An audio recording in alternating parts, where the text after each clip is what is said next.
LinkedIn is gross on so many levels, and I am waiting with bated breath to find someone with the cojones to actually say that LinkedIn is gross on LinkedIn.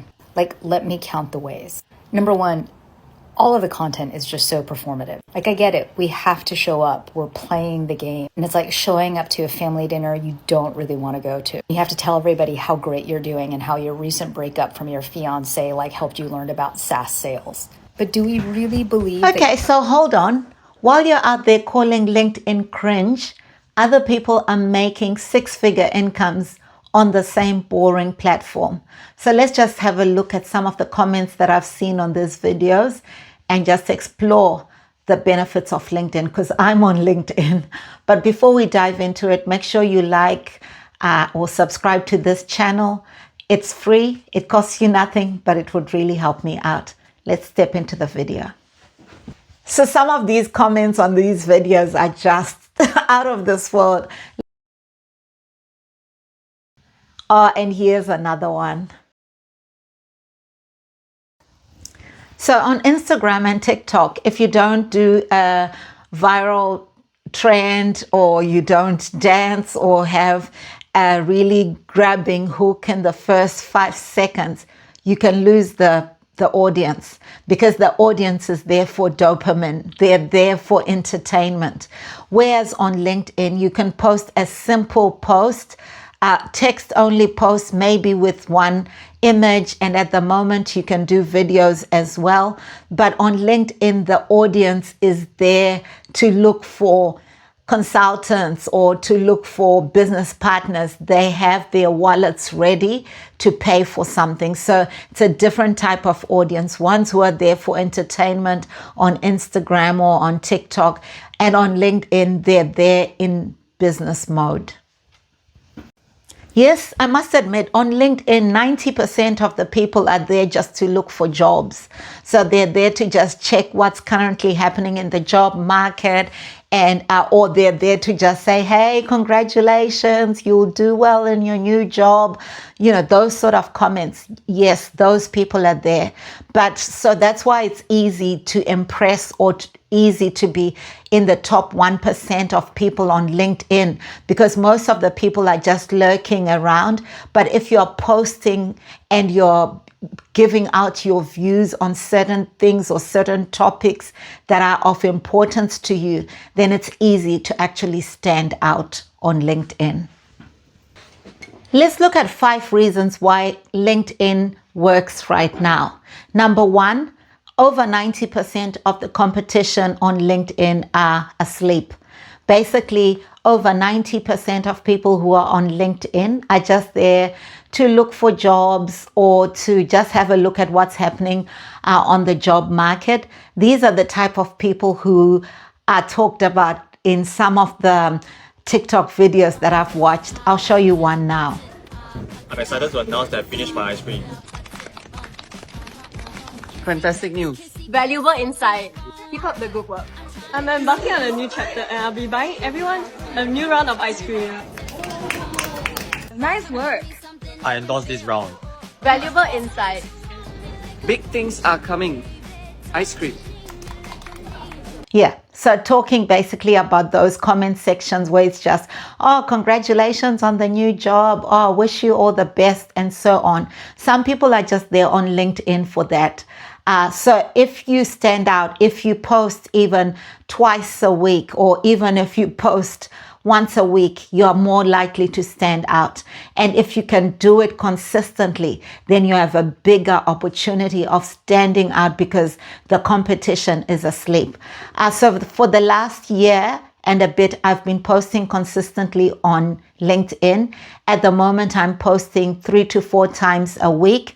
And LinkedIn is big on video content as well. So I'm posting quite a lot of videos. If you're comfortable on the camera, then it will be a whole lot easier for you. So just have a look at my LinkedIn profile and see what I'm doing there. The other thing is, the audience on LinkedIn have real budgets. So unlike TikTok and Instagram, where the audience is there to be entertained, On LinkedIn, the audience are those executives, they are those professionals, the business owners who are there and they have budget. So if your offer makes sense to them, if you're offering a skill or a service that they really require, they do not hesitate to pay for it, or they do not hesitate to book a call. So you need to have a good offer that you're ready to give or to provide that goes hand in hand with the type of content that you're posting. The other thing I've seen on LinkedIn is that trust compounds. So if you're building your personal brand on LinkedIn and you're showing up week 1, week 2, week 3, as people see your face more and more, then they're more likely to build that trust and to believe in what you're talking about. So just showing up consistently builds trust, and then people are more likely to book a call or to pay for the services that you have on offer. The competition on LinkedIn is basically bad. So there's a lot of complaints around the fact that LinkedIn is just full of AI slop.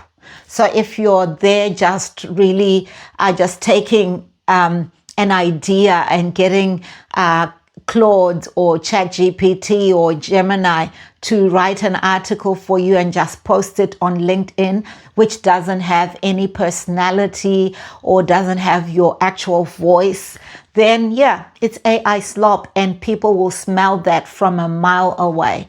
But if your posts have your personality, then you're more likely to attract the audience that you require.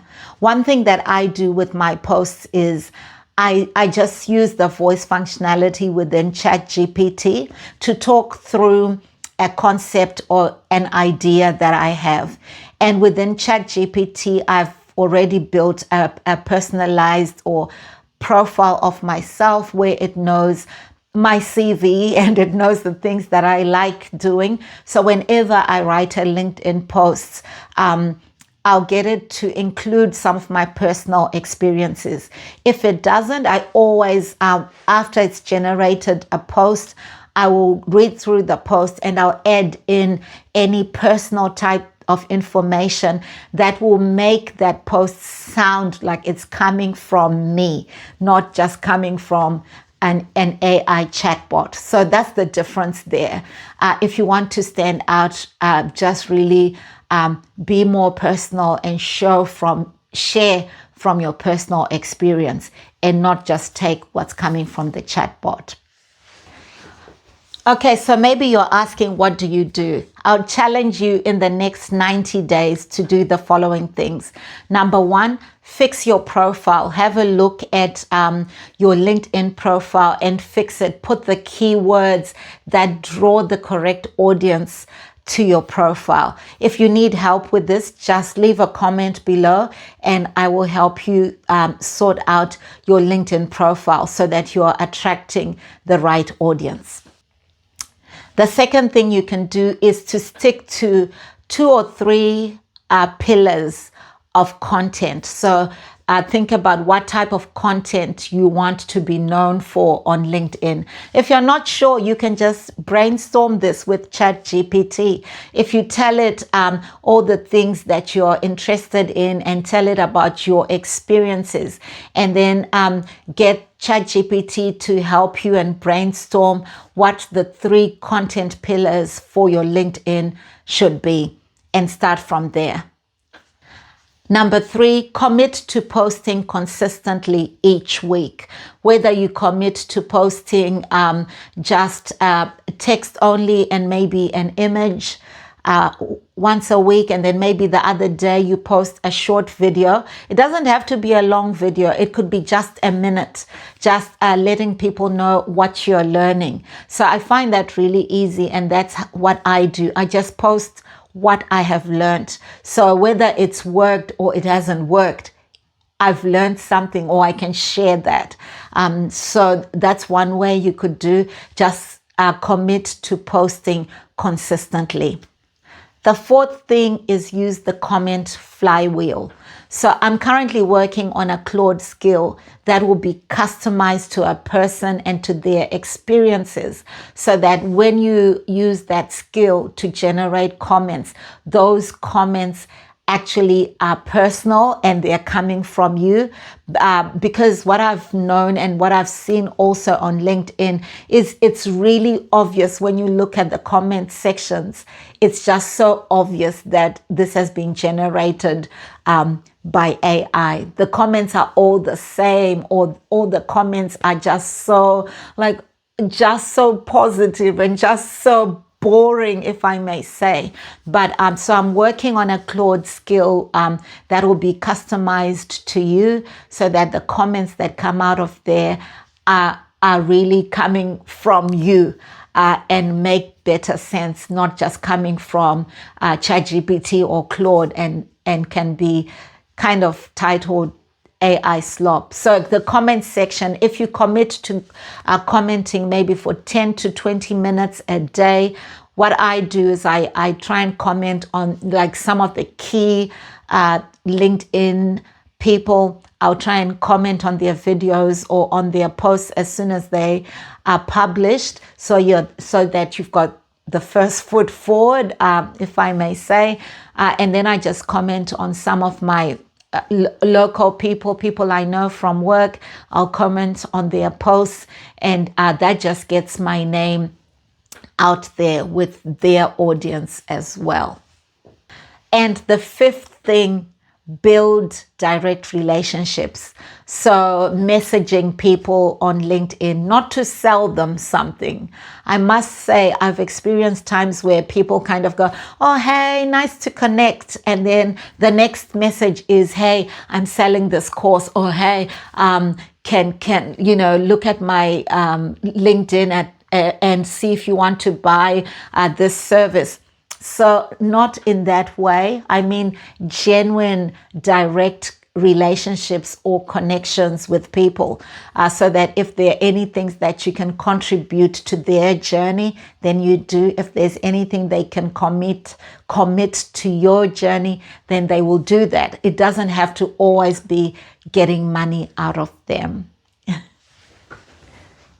So it's a great time to be on LinkedIn today. There are so many positive or great stories of people who've done well on LinkedIn. And I am on my way. At the moment, I'm doing a 100-day challenge where I'm posting daily a short video on artificial intelligence. So I'm recording my journey on YouTube, so you can follow my journey here. So if you enjoyed this type of content, please leave a like and consider subscribing. It really helps me out, and it really helps me know that the type of content I'm sharing here is making a difference or is helping someone. So until the next video, I look forward to seeing you. Thank you and bye.